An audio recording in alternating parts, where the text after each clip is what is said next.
मिरकंड और उसकी पत्नी मरुदती को एक ही दुख था, उनकी कोई संतान नहीं थी। संतान के बिना यहाँ सब नीरस लगता है। स्वामी, हमको संतान की प्राप्ति हेतु तीर्थ यात्रा करनी चाहिए। तुम ठीक कहती हो, हम शीघ्र ही तीर्थ यात्रा पर चलेंगे। और कुछ ही दिनों बाद दोनों तीर्थ यात्रा पर निकल पड़े। पता नहीं भाग्य पर कैसी काली छाया आ पड़ी है। हम धैर्य के सिवा क्या कर सकते हैं। दोनों अलग अलग तीर्थों पर गए, परंतु उन्हें मनोवांछित फल नहीं मिला। स्वामी, लगता है देव हमसे नाराज है। अंत में दोनों केदारनाथ धाम पहुँचे। महादेव हमारी मनोकामना जरूर पूर्ण करेंगे। निराशा से भरे दोनों एक जंगल में आश्रम बनाकर रहने लगे। अब हम यहीं रहेंगे और यहीं मृत्यु को प्राप्त हो जाएंगे। जंगल में खेलते जानवरों को देखकर मरुदती का दुख 2 गुना हो जाता। ये मृग के बच्चे कितने सुंदर हैं। काश। एक दिन जब वो पानी भरने गई, बहन, संतान प्राप्ति के हमारे सभी प्रयास निसफल हो गए हैं। तुम लोग शिव जी का ध्यान करो, वही सब कुछ देने वाले हैं। दोनों ने शिव जी की तपस्या की।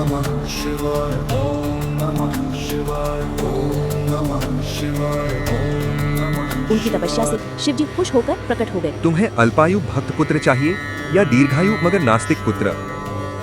प्रभु, मुझे तो भगवान की भक्ति वाला पुत्र चाहिए। शिव जी ने उन्हें पुत्र प्राप्ति का वरदान दिया। मिरकंड और उसकी पत्नी मरुदती खुशी खुशी आश्रम लौटे। वहाँ उन्हें एक पुत्र प्राप्त हुआ और साथ ही आकाशवाणी की। यह पुत्र 12 वर्ष की आयु का होगा।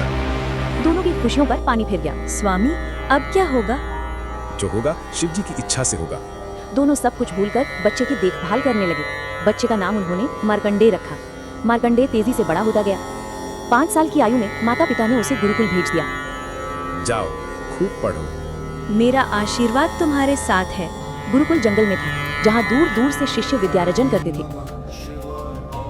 गुरुदेव, आप विश्राम करें, मैं सारे कार्य गुरुकुल कर में लूंगा। मार्कंडेय ने अपनी गुरु की सेवा में मन लगाया। जब और विद्यार्थी आराम करते, मार्कंडेय एकांत में बैठकर ईश्वर के ध्यान में डूब जाता। मार्कंडेय की साधना से गुरुजी बहुत प्रभावित हुए। गुरुकुल में मार्कंडेय ने गुरु की सेवा करते हुए 11 वर्ष की आयु में ही सभी विद्याओं का ज्ञान प्राप्त कर लिया। मार्कंडेय अपने माता पिता के पास लौट आए। आओ बेटा, जुग जुग जियो।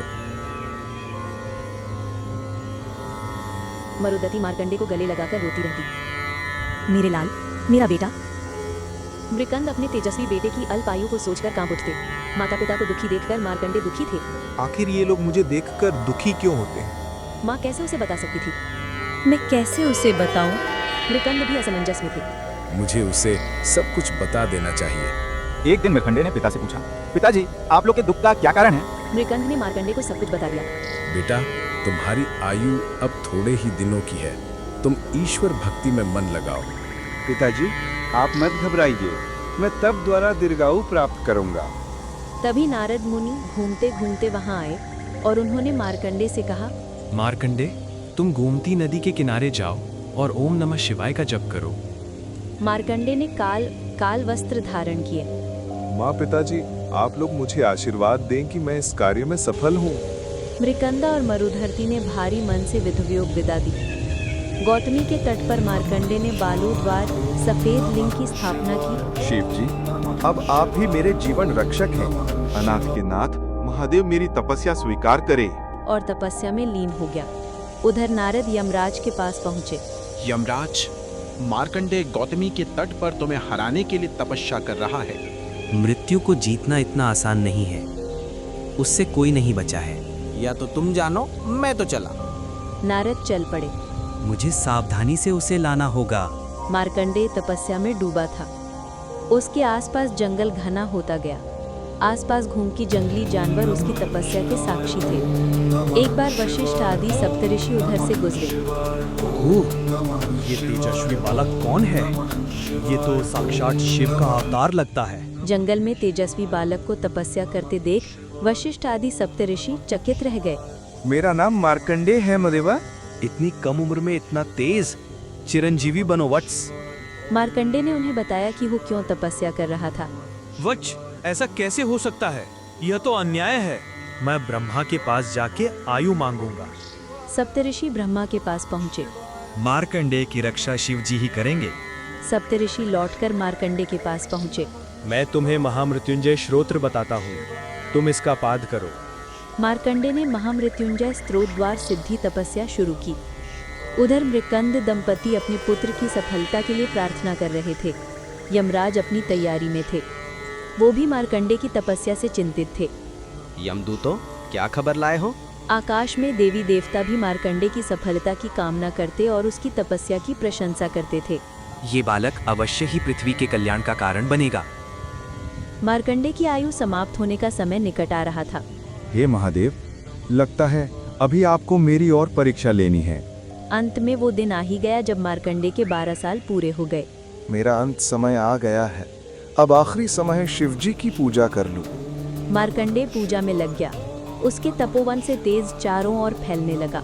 मार्कंडे तपस्या में लीन होकर सब कुछ भूल गया। तभी यमराज द्वारा भेजे गए सबसे विश्वसनीय यमदूत जो मार्कंडे के प्राण लेने आए थे, मार्कंडे के तेज से डर गए। ये बाल तो साक्षात शिवमय है, इसको छूना हमारे बस की बात नहीं है। यमदूत की सारी शक्तियां क्षीण हो गई। ये बाल तो साक्षात शिवमय है, इसको छूना हमारे बस की बात नहीं है। अरे देव, यह तो साक्षात तापग्नि है।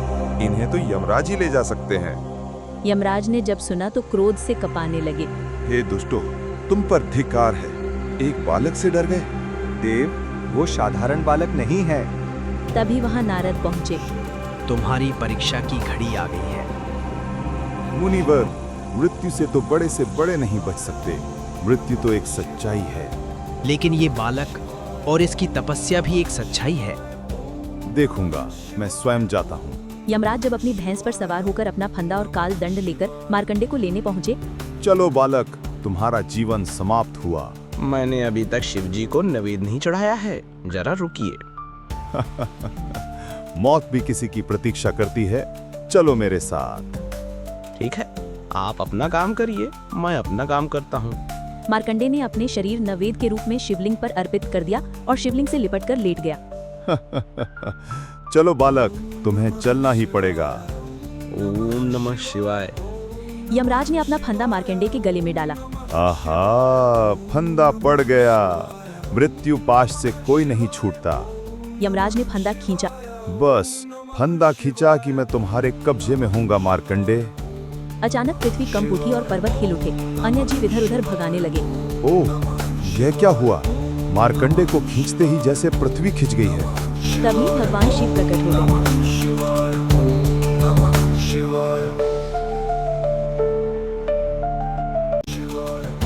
उन्होंने यमराज को दूर हो जाने को कहा।